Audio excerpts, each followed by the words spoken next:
Besonders als Juvi kann der Kampf ums Überleben eine ziemliche Herausforderung sein. Eine gute Map-Kenntnis ist dabei ziemlich praktisch, denn so kann man Hotspots gezielt umgehen. Aber selbst ohne diese Kenntnisse kann man die direkte Umgebung vorteilhaft nutzen. Während man auf freien Flächen eher wie auf einem Präsentierteller wirkt, hat man in Wäldern eine ziemlich gute Deckung. Das muss nicht heißen, dass man zum Buschcamper werden sollte, aber besonders auf der V3-Map sollte man jede Deckung schätzen. Mit guter Deckung meine ich übrigens nicht diese Fahne hier oder Büsche. Wir haben da ein bisschen rumexperimentiert und die Ergebnisse sind zum Teil echt erschreckend. Denn je nachdem, wie die Leute ihre Grafik eingestellt haben, steht man da auf einer freien Fläche. Hier mal unsere Ergebnisse.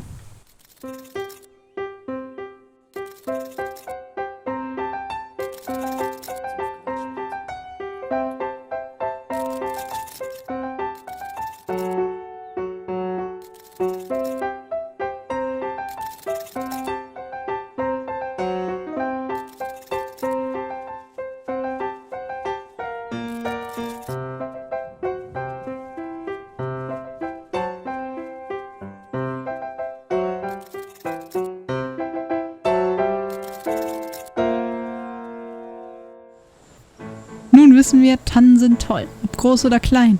Noch besser sind übrigens Buschtannen. Die sind einfach der Shit auf der Insel. Ich meine, das sind Tannen mit zusätzlich Büschen als Deckung. Und als wäre das nicht schon genug, gibt es auch noch Doppelbuschtannen. Und ich konnte meinen Augen nicht trauen, aber auf der V3 gab es tatsächlich eine Dreifachbuschtanne. Ich meine, WTF, das ist wie Weihnachten und Ostern zusammen. Aber passt auf, die besten Tannen bringen nichts, wenn stinkende Rips daneben liegen. Und möchtet ihr komplett auf Nummer sicher gehen und nicht so enden wie er, dann könnt ihr euren Skin an die Umgebung anpassen. Das geht am besten mit dem Dilo. Er hat eine ziemlich gute Camo-Palette am Start. Hier mal ein kleines Rätsel. Findest du die 3 Camo-Dilos innerhalb 10 Sekunden?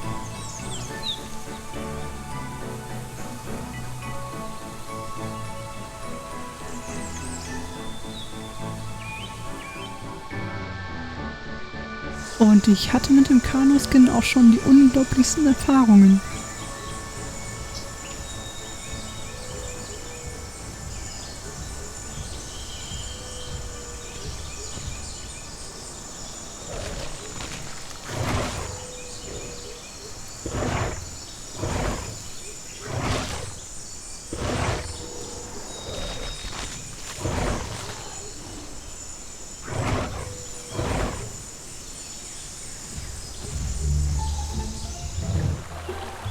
Och nö.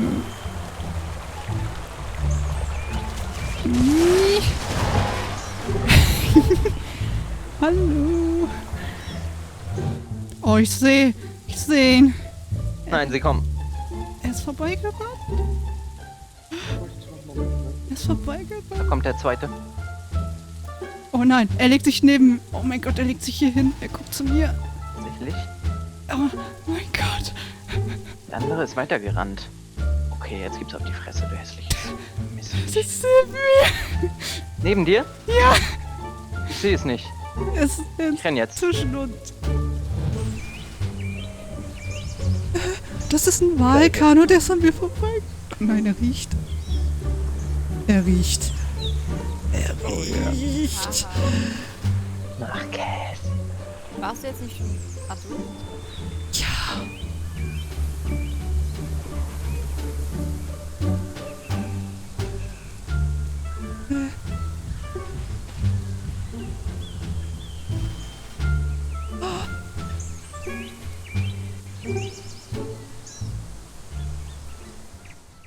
Okay, einigen wir uns darauf, wenn man alle Survival-Vorteile nutzen will, verzichtet man auf Fahne, Büsche und auffällige Skins. Stattdessen hält man sich an die Tannen und kreiert einen Camo-Skin. Da kann man eigentlich nicht viel falsch machen. Die AI, also die artifizielle Intelligenz oder auch künstliche Intelligenz, ist inzwischen ein fester Bestandteil des Spiels. Besonders für Juvies sind sie eine bequeme Futterquelle. Sie machen sich durch Calls bemerkbar, wie zum Beispiel dieser Taco hier mit diesen Calls.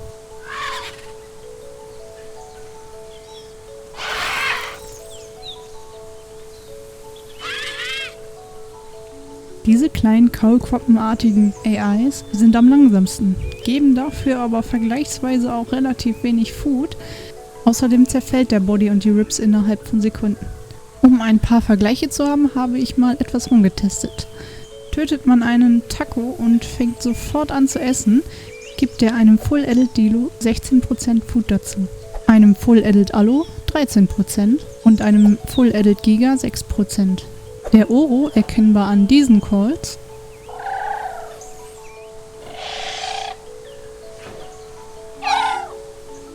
gibt einem Full Adult Dilo 24%, einem Full Adult Allo 20% und einem Full Adult Giga 11%.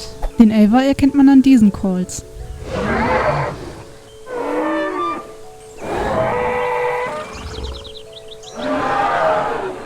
Er ist eigentlich das Beste, was einem hungrigen Dino passieren kann. Nicht nur, dass er am meisten Food gibt, er zerfällt ziemlich langsam, das heißt, der Body und die Ribs liegen minutenlang.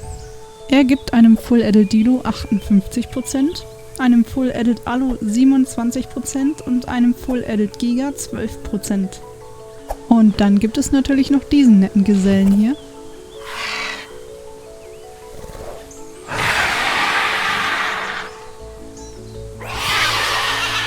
Er gibt mit Abstand am wenigsten Food. Einem Full Adult Dilo 6%, einem Full Adult Allo 3% und einem Full Adult Giga 1%. Aber das ist nicht mal das Schlimmste. Der Gute hier fängt nämlich auch an, Tacos und Oros zu jagen. Er klaut einem so gesehen die bessere AI, die mehr Food gibt. Will ich nicht gucken. Ja, musst du. 60. Oh! Der Oro ist gespawnt! Nein! Oh no! Den Oro gespawnt! Nein, jetzt krieg ich nur einen Biss aus dem Euro. Du dummer Vilo! Was war das jetzt? Damit gibt er sich aber nicht zufrieden. Nein, er jagt auch Juvies, Hatchlings und Dryos. Und ja, auch Velos können mal ihre netten Momente haben. Der stellt sich immer an die Beine, damit ich ihn nicht treffen kann. Naja, das ist schlau. Das groß. War das groß? Ich hab ein Haustier! Wie cool! Alle Filme hinterher. Aber wie funktioniert das eigentlich mit dem AI-Spawn? Was, der Ava ist direkt vor ihm? Es ist eigentlich ganz simpel, denn stellt euch vor, ihr hättet ein AI-Orbital um euch. In diesem Orbital, also in diesem Feld, spawnt die AI random um euch rum. Seid ihr in Bewegung, ist die Chance natürlich höher, dass die AI hinter euch spawnt und ihr sie vielleicht gar nicht hört oder wahrnehmt. Deshalb ist es als Juvi manchmal gar nicht so dumm, stationär zu bleiben und die AI um sich spawnen zu lassen. Das Ganze hat natürlich auch einen Nachteil, und zwar könnte es andere Spieler anlocken. AI ist nämlich der perfekte Indikator, um andere Karnivore zu finden. Es gibt 3 Faktoren, die deine Chance auf AI-Spawn erhöhen könnten. Jeder Kani-Spieler hat sein eigenes AI-Orbital. Bist du nun in der Nähe von anderen Kanis, wie zum Beispiel einem großen Mutterpack, so überlappen sich diese AI-Orbitale und erzeugen dadurch eine erhöhte AI-Spawn-Chance. Dieser Faktor erzeugt übrigens auch den erhöhten AI-Spawn, wenn man nestet. Es ist nicht das Nesten selbst, sondern eher die erhöhte Anzahl an Spielern, die reingenestet werden. Denn selbst Kani-Hatchlings haben schon ihre eigenen AI-Orbitale. Der zweite Faktor ist das Hungern. Hungrige Kanis haben eine erhöhte Spawn-Chance. Ab welcher Prozentzahl genau ist unbekannt. Der dritte Faktor ist die Spieleranzahl auf deinem Server. Nehmen wir mal an, auf einem Server können höchstens 100 AIs gleichzeitig unterwegs sein. Bist du auf einem leeren Server, wird das kein Problem, denn du musst deine AI mit niemandem teilen. Es wird immer ausreichend AI spawnen. Bist du auf einem vollen Server von ca. 100 bis 200 Spielern, wird diese AI auf alle Kani-Spieler verteilt. Der Spawn für jeden Einzelnen wird also geringer. Die Sniff-Funktion ist bei der Jagd eine wahre Bereicherung. Selbst wenn man die Beute mal aus den Augen verliert, kann man sie anhand der Spuren weiterhin tracken. Und wenn man genau hinschaut, dann kann man sie sogar anhand der Form deuten. Denn es gibt tatsächlich ein paar Unterschiede. Hier sehen wir ganz links zum Beispiel den Utah-Fußabdruck. dank der 2 Zehen immer ziemlich gut zu definieren. Alle anderen Karnivore haben den Fußabdruck in der Mitte, nur in verschiedenen Größen. Das heißt der Allo, Kano, Cerato, Dilo, Giga, Rex und Sucor. Dieser lässt sich auch ziemlich einfach mit dem Para-Fußabdruck ganz rechts verwechseln. Der Para hat noch die kleinen Fußabdrücke, das sind die Vorderbeine, die ihr nur beim Walken benutzt. Der Fußabdruck ganz links stammt von einem Galli, Dryo oder Peki. Rechts daneben sehen wir einen Maya-Fußabdruck und beim Diablo und Trike unterscheiden sich nur die Vorderfußabdrücke und natürlich die Größe der Abdrücke. Jeder Fußabdruck lässt sich ganze 4 Minuten lang tracken. Dann verschwindet er.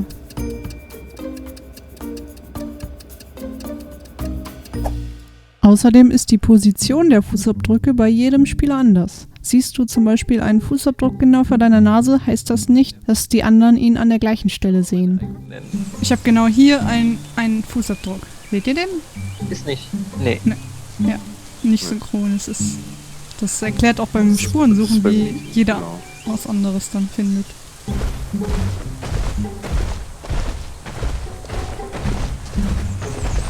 Um Spuren effizient zu verfolgen, sollte man wissen, dass jeder Sniff 30 Sekunden lang hält.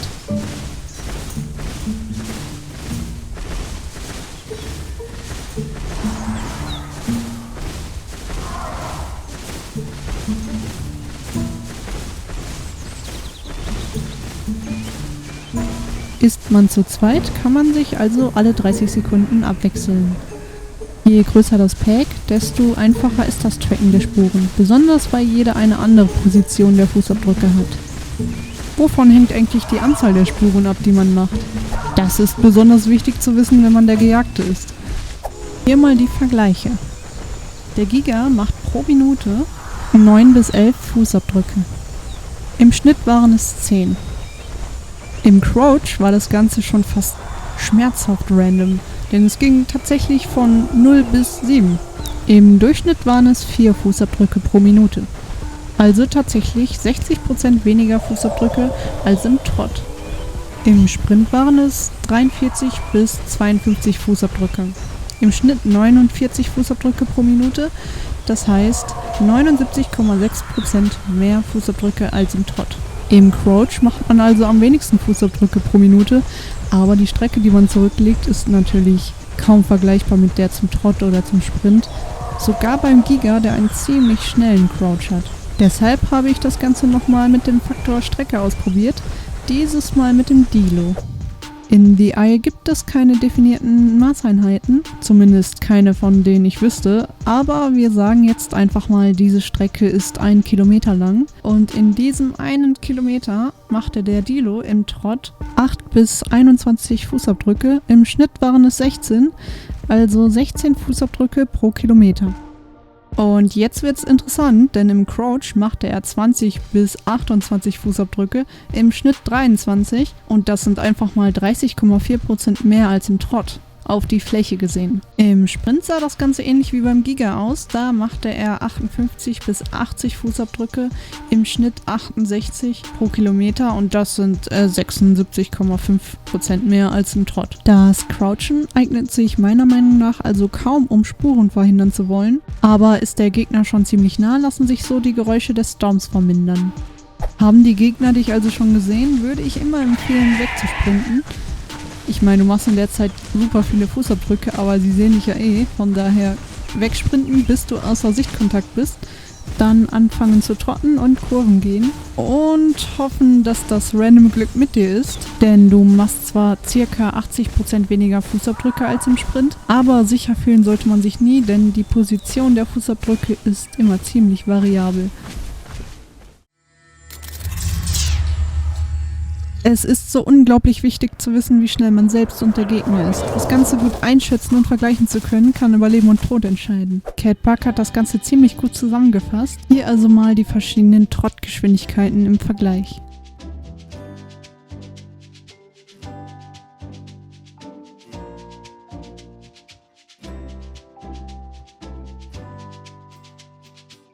Der Kano hat zwar keinen Ambush, ist dafür aber im Sprint ganz weit vorne.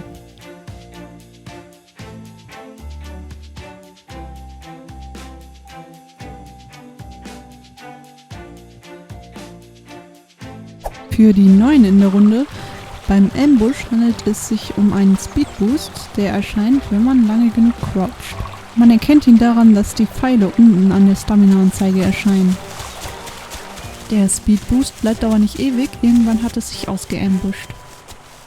Vor dem Essen und Trinken macht es übrigens auch Sinn, auf den Ambush zu warten, denn so ist man jederzeit bereit loszurennen.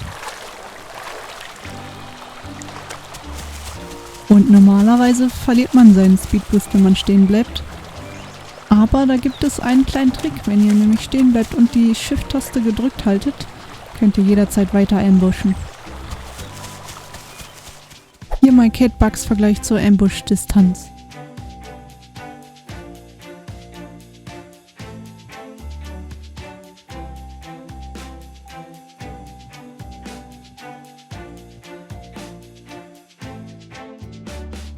Auch der Schwimmspeed lässt sich mit dem Ambush erhöhen.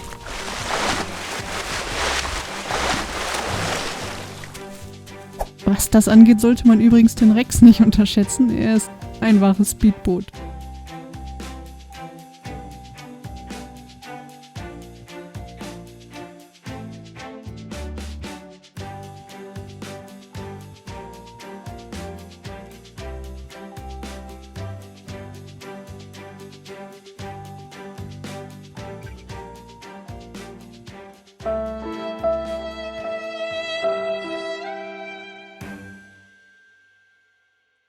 Und man sollte auch bedenken, es gibt ein paar Dinos, die können nicht sofort stehen bleiben. Hier mal zum Vergleich. Im letzten gelben Kästchen höre ich auf, die W-Taste zu drücken.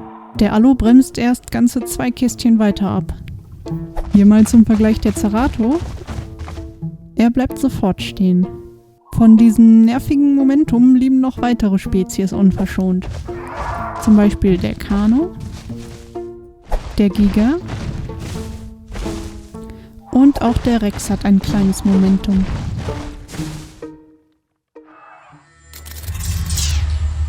Der gute alte Alturn.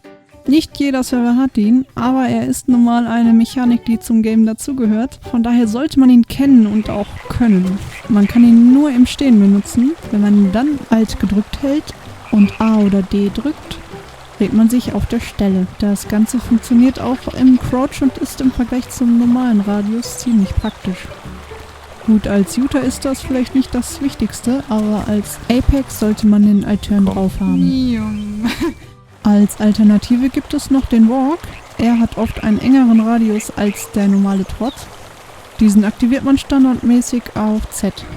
Aber hier mal wieder eine schöne Zusammenfassung von Kate Bug.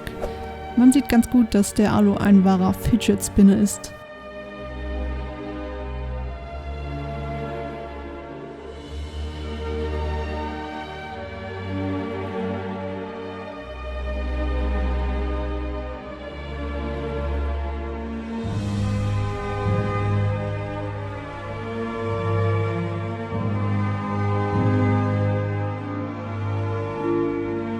Und was ich euch zu guter Letzt noch empfehlen kann, sucht euch ein professionelles und ruhiges Pack. Beißt euch nicht gegenseitig, das ist der Ton.